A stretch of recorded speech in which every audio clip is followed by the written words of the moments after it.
Sveiki, šiandien norėjau tokiu trumpu komentaru pasidalinti dėl dolerio perspektyvų, į euro dolerį pažvelgti, į patį dolerio indeksą, kokios tos perspektyvos. Na, iš tikrųjų, investuojantiems Amerikos akcijų rinkose tikrai aktualu dolerio pozicija, nes praeitais metais, jeigu S&P 500 indekso graža siekia 17 ir daugiau procentų, plus dar pridėjus dividendų, pakankamai buvo solidi graža. Tai, na, bendras, sakykime, dolerio nuvertėjimas Europos investuotojams turbūt padarė tą gražą nedžiuginančią. Na ir aišku, įdomu, kokia ta dolerio perspektyva toliau. Tai iš tikrųjų šiandien dieną rinkos gyvena tokį, sakyčiau, na, įdomų kontekstą, kadangi turim, na, tiesiog rinkos dalyvių, tam tikra grandis rinkos dalyvių su vienokia nuomonė apie rinkas, kita dalis turi visiškai priešingą nuomonę. Na, tarkim, ką aš to noriu pasakyti. Mes turime masyvius aukso kilimo, sidabro kilimo trendus, turėjome. Na ir praeitą savaitę iš tikrųjų, na tikrai turėjau, sakykime, su savo bendruomenė tos įspėjimo signalus apie sidabro galimą kritimą, kadangi vis tiek labai daug, sakykime, fundamentalių rodiklių rodo, kad tas sidabros yra perpirktas ir gold to silver ratio, sakykime, santykis yra labai stipriai nukritęs. Ir jeigu ten praeitais metais turėjom balandžio mėnesį puikų užėjimą su sidabru, kur atrodė pakankamai nedavertinta turto klasė potencialiai, tai vėliau įsijungė retail investuotojų hypas, spekulacija grinai, na ir, sakykime, su ta tezė, kad čia labai daug reikia pramonai sidabro ir taip toliau, bet realūs faktai rodo, kad prie tokios sidabro kainos ir tas vadinamas unit economics jau nebeveikia, sakykime, ir vis mažėja pramoniai naudojimas. Kinijos importo ten tokia tezė buvo, kuri irgi iš esmės nėra teisinga. Ir iš tikrųjų sidabrė labai daug buvo tokios retail investuotojų entuzijazmo arba vadinamo hypo. Ir praeitą savaitę labai gerai parodė, kad, na, tiesiog vis tiek tokiuose situacijose visada geriau nebebūti rinkoje, kada visa rinka, na, važiuoja, sakykime, be galvos ir perka daugiau emociškai. Lygiai taip pat, aišku, ir su auksu, pati aukso, sakykime, pradinė fazė kilimo buvo įtakota centrinio banko supirkimo, po to, kai, sakykime, praeitais metais įvedus tarifus, na, vis daugiau centrinių bankų šiek tiek norėjo nuo dolerio atsiskirti ir turėjom tą tokią šiokią tokią dedolarizaciją, atitinkamai buvo bandoma kažkur tai nueiti nuo dolerio ir būtent pagrindė į auksą.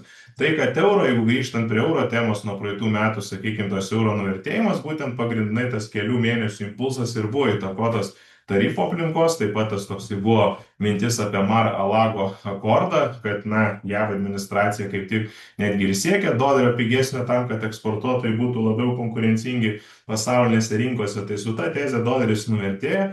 Bet iš tikrųjų, jeigu pažiūrėsime į rezervus centrinių bankų, tai nėra, kad rezervuose padidėja eurų. Dolerio rezervuose dalis šiek tiek sumažėjo. Aišku, doleris yra vis tiek karalius, tai yra 57% ir daugiau rezervuose sudaro doleris. Euras apie 20%, kai buvo, taip ir liko, daugiau buvo skaidama į kažkokias alternatyvias valiutas, na ir aišku, pagrindas buvo aukso pirkimas. Tai tas aukso pirkimas paskui privedė prie to hypo mažmenių investuotojų pusėje, na ir paskui prie to viso hypo prisijungė dar ir sidabras, nes visi atsibūdo, galvoja, o sidabras irgi tas, kas nedavertintas, turėtų važiuoti viršų. Na ir galų gale tai baigėsi taip, kaip ir turėtų baigtis tokiais atvejais visiškai spekuliacinis burbulas, kuris, matėm, praeitą savaitę labai stiprus kritimas žemyn. Ir vėlgi, dėl ko čia tas euras doleris ir prie ko čia tas sidabras ir auksas, prie to, kad iš tikrųjų, na, rinkos šiandien dienai, sakau, turi tokius skirtingus šiek tiek požiūrius. Tarkim, auksas ir sidabras yra istoriškai kaip veikia kaip apsidraudimas nuo hiperinfliacijos. Tai yra labai gerai dažniausiai performina hiperinfliacijos laikotarpiu, arba, sakykime, kada rinka tikisi katastrofos arba didelių finansinių krizių sukrėtimų. Jeigu mes turime tokias nedidelės krizelės rinkose, jeigu turim, sakykime, infliaciją, kuri yra šiek tiek virš normos, auksas, sakykime, tokiuose kontekstuose paprastai neperformina labai gerai ir tai nebūna ta turto klasė, kurią labai jau čia reikėtų, sakykime, pirkti. Tai šiuo metu, reiškia, yra dalis rinkos, kurie tikisi tarsi, kad katastrofos kažkokios, tai aišku, čia po Grenlandijos visų šitų pasisakymų Donaldo Trumpo mes turėjom euro dolerį irgi šuolį į viršų, paskutinės tas kelias savaitės toksai į viršų grinai, sakykime, Davosas, nuo Davoso Grenlandijos klausimas iš karto impulsas į viršų, vėlgi sidabras ir auksas, tuo momentu taip pat labai dideli šuoliai buvo į viršų, kad būtent sakiau, kad toks apsidraudimas nuo tarsi kažkokios katastrofos. Bet ar yra ta katastrofa? Jeigu pasižiūrėsime Amerikos trečio ketvirčio BVP, jis viršijo lūkesčius, ketvirto ketvirčio BVP, jeigu sausio pradžioj, reiškia, Fedas projektavo tarp 2-3 procentų, tai dabar projekcijos yra virš 4 procentų. Reiškia, na, čiut nepadvigubėjo vienu metu buvo gerokai negu, reiškia, na, tiesiog jau buvo virš 5 procentų vienu metu projekcijos, kad ketvirtas keturis. Tai reiškia, šiaip praeiti metai ekonomika tiesiog pabaigė su daug geresniais rezultatais negu buvo pradinis matymas iš Federalinio rezervų banko. Ir Federalinis rezervų bankas per savo konferenciją, sakykime, praeitą savaitę, jisai būtent pasisakė, kad iš tikrųjų mato daug geresnį ekonomikos augimo perspektyvą 26 metams. Tai reiškia, Fedas mato ekonomiką pozityviai, matom, reiškia, viršienčius, reiškia, na, prognozės augimo rezultatus Amerikoje, taip pat tikimės ir šiais metais to dirbtinio intelekto bumo, tuo tarpu, reiškia, doleris pigo. Nes doleris jau, sakykime, jeigu tai pasižiūrėsim prieš tai, jisai jau buvo šiek tiek susigražinęs savo pozicijas, jisai turėjo judėjimą link, na, sakykime, jau tas buvo judėjimas link 1,16, žemiau 1,16 ir staiga reiškia šuolis didžiulis į viršų su ta mintim, kad, na, tiesiog čia būtent Grenlandijos ta rizika. Tai va tokia, sakyčiau, ir to pasakos, auksas, sidabras, jis atspindi tą. Bet jeigu žiūrėsime į realius ekonominius skaičius, matom, kad ekonomika atrodo gerai. Ar rinka tikisi infliacijos didesnės? Vėlgi mes nematome, kad rinka tikisi labai didelės infliacijos, nes turim su infliacija, reiškia, pasvertus iždo vertybinius popierius, kurie duoda tik 2,3% premiją ant viršaus, tai reiškia infliacijos premiją. Tai nėra kažkokie kosminiai skaičiai, kad rinka tikėtųsi hiperinfliacijos. Tai yra normalus sveikam augimo tempui būdingas, reiškia, tas rodiklis. Reiškia, rodo kaip tik rinka, kad tikisi ekonomikos augimo.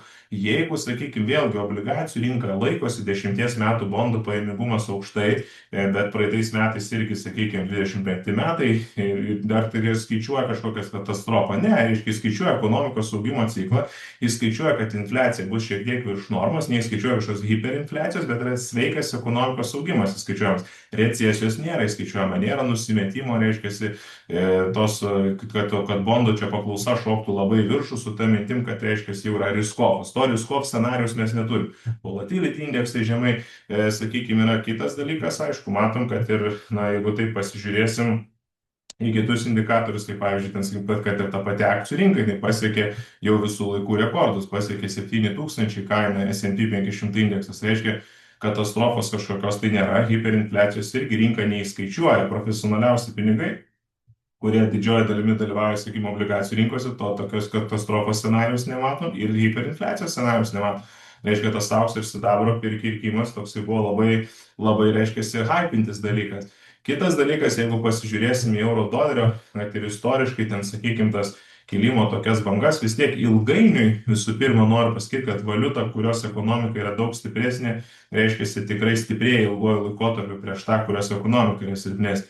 Tai jeigu mes matom kitų metų projekcijos Amerikos ekonomikos augimo ir palyginam su Europos ekonomikos augimo projekcijom, tai reiškia daugiau nei 2 kartus. Amerikoje auks atrodo efektyviau ir kitas dalykas daugiau tai yra, o kitas dalykas efektyvumo, visi laukiam produktyvumo augimo dėl dirbtinio intelekto. Ir jeigu pažiūrėsime euro dolerio nuo pat, sakykime, to laikotarpio, kai vyko finansų krizė, nes iki finansų krizės atsirado euras ir būtent tie keli metai buvo laikotarpis, kai buvo būtent į rezervus euras perkamas kaip alternatyva doleriui, nes atsirado euras. Tai praktiškai to laikmečio ten nuo kokių 2002 metų iki 2008 nelabai reikėtų žiūrėti. Bet vėliau, kai vyko finansų krizė, vėlgi nuo žemiausio iki aukščiausio taško 426 dienas 22%. Vėliau nuo žemiausio iki aukščiausio taško 335 dienas 25%. Čia vėlgi turim pirmas, sakykime, impulsas į viršų 4,13% per 200 dienų, vėliau tas pasilaikė lygis, bet iš principo po 668 dienų kažkur vėl įperinam į kritimą. Vėl nuo žemiausio iki aukščiausio lygio 395 dienos 21%. Ir nuo kiekvieno dugno, taip žiūrint, reiškia kažkur tai tarp 300-400 dienų tame laikotarpyje, jeigu, tarkim, kad ir pažiūrėsim praeitų metų nuo sausio iki dabartinio taško jau yra 18%, sakykime, 397 dienas. Tai reiškia, tame tarp 300-400 dienų laikotarpyje paprastai pasiekia ekstremumus ir euras doleris net ir laikė, kad išsilaikyti ilgiau pritrūkdavo istoriškai žiūrint fundamentikos. Ar šį kartą bus kitaip, yra sudėtinga pasakyti, nes realiai šiandien dienai ekonomikos tos dar labiau yra divergencijoje, ta prasme, Europos ekonomikos situacija ir Amerikos situacija atrodo skirtingai. Aišku, yra daug dalykų geopolitika, kuri veikia sudėtinga ją numatyti, nes jeigu mes matysim, kad yra masinė dedolarizacija toliau, tik tai tiek man klausimas kartais kyla, kur tie pinigai dėsis. Reiškia, dolerio rinka yra pati likvidžiausia rinka, didžiausia finansų rinka, didžiausia skolos rinka, didžiausia obligacijų, sakykime, rinka, kur tikrai tas kapitalas turi kur prisiglausti, plus dar koks pajamingumas obligacijų. Tai klausimas, kur tu nusimetęs nuo dolerio sistemos, kur tu išeis, į kur tu rasi alternatyvą. Auksas gali būti, bet prie tokių kainų matėm, kas atsitinka su auksu kažkurio tai metu, jau jis gali kelti baimę po truputį.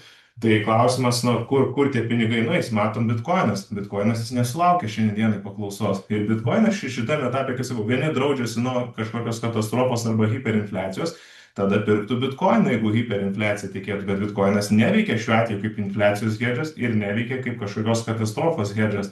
Reiškia, jisai veikia kaip labai kažkokia rizikinga akcija, krenta šiandien. Tai, sakykime, atsakau, nėra tos alternatyvos daug, dėl to taip labai ne per labiausiai tikiu. Ir dar kitas dalykas, šiaip doleris jisai dažniausiai juda kartu su Fedo sentimentu. Reiškia, jis yra Federalinio rezervų sentimentas, praeitais metais buvo toks, kad būtent kai įvedė tarifus, Fedas pradėjo sentimentą blogiau piešti ekonomikos, galimas rizikas išžvelgia, pradėjo mažinti palūkanų normas. Nu ir tada, reiškia, ir dolerio indeksas paskui. Nu, kai yra toks pasakymas, never fight against the Fed, niekada nekovokim prieš Fedą. Ir staiga, dabar ką mes turim, jau, reiškia, Fedo sentimentas gerėja dėl ekonomikos, staiga, reiškia, jisai dabar iššovė į viršų, nes tikrai Fedas mato, kad augimas daug geresnis, taip pat mato šiek tiek stabilizaciją darbo rinkoje. Darbo rinkoje, jeigu šiek tiek būtų blogesnė padėtis, nemanau, kad reikėtų tai žiūrėti kaip į kažkokią katastrofą, dėl to, kad iš principo yra vis tiek pilnai įdarbinta ekonomika ir norint numušti, stabilizuoti infliaciją, net jeigu darbo rinka šiek tiek pablogėtų, tai yra paaugtų bedarbystės lygis, netgi tai būtų, sakyčiau, normalu. O dolerio indeksas nuvažiavo žemyn dėl Davoso pasisakymų Grenlandijos. Matom, Grenlandijos įtampos kol kas nuimtos, galima sakyti, matysim ar laikinai ar visam. Kitas dalykas, rinkos šiuo metu buvo lūkestis, kad Fedo vadovą išrinks tą, kuris bus labai už mažas palūkanų normas. Vėlgi tai lėmė dolerio pigimą. Klausimas, ar tikrai taip, nes Keviną Varšą pristatė Donaldas Trumpas, o Kevinas Varšas yra ilgametis valdybos narys, kuris kaip tik pasisakydavo prieš ultra žemas palūkanų normas. Matysim, galbūt. Aišku, pataikavimas kažkoks Trumpo, jeigu būtų, tas keltų riziką Fedui, bet iš tikrųjų, kai ateis Fedo vadovas į poziciją, ten birželio mėnesį praktiškai bus ta jo pirma konferencija, tai gali būti, kad ir mažins. Šiandien dieną rinka ir skaičiuoja, kad birželio mėnesį palūkanų normos iš Fedo gali mažėti 2 kartus šiais metais, jeigu matysim, kad infliacija normalizuojas. Greičiausiai iš karto susiformuoja lūkestis, kadangi ilgametis Fedo valdybos narys ir profesionalas dirbęs bankinėje sistemoje ateina į valdybos pirmininko postą, tai turbūt visi galvoja, kad bus pragmatiški sprendimai daugiau daromi dabar jau. Tai va irgi įtampos nuimtos ir tada klausimas, ar tas kilimas poros savaičių eurų dolerių yra teisingas, reiškia ar rinka, reiškia, ne per daug emocingai reaguoja. Ir kol kas ir techniškai žiūrint, rinkos šitą kilimą vertinam kaip nuokrypį, prasimušė pro 18, pasiekė lygį 20-50 zonoje. Stiprus pasipriešinimas lieka kol kas spaudimui žemyn perspektyvai iš techninės pusės link 16-50, 15-50 lygio. Aišku, jeigu ten, sakykime, matytumėm, kad doleris prasimuštų pro 15-50 lygį žemyn, tas kritimas potencialiai bus šiek tiek limituotas, nes tie, kas nespėjo apsidrausti nuo dolerio galimo nuvertėjimo, tai ties 1,14 ar šiek tiek žemiau lygiais, potencialiai įeis. Kitaip sakant, jau čia atsiras daugiau dolerio bulių, euro dolerio, sakykime, bulių. Bet kol kas dabartinis kainos kilimas šiek tiek netitinka ir skiriasi nuo Fedo lūkesčių. Kaip sakau, niekada geriau nekovoti su Fedu. Ir kitas dalykas, jeigu mes matom, sakykime, kad rinka, kaip sakau, nueina šiek tiek nuo dolerio, tai turbūt neprisiglaudžia, sakykime, į eurus, nes tai nėra, kad, sakykime, euro dalis labai rezervuose padidėtų. Taip, diversifikacija, būtent akcijų rinkose, jeigu atsiras daugiau diversifikacijos nuo Amerikos rinkos prie Europos rinkos, tas gali šiek tiek paskatinti, sakykime, eurui tą palaikymą duoti didesnį. Iš kitos pusės, pingantis doleris dabartinėme akcijų augimo cikle, kai ekonomika atrodo išskirtinai, tai jis vėlgi pritraukia irgi pirkėjus į akcijų rinką Amerikos, nes doleris yra pigus, tu gauni dar ir, sakykime, diskontą per dolerį.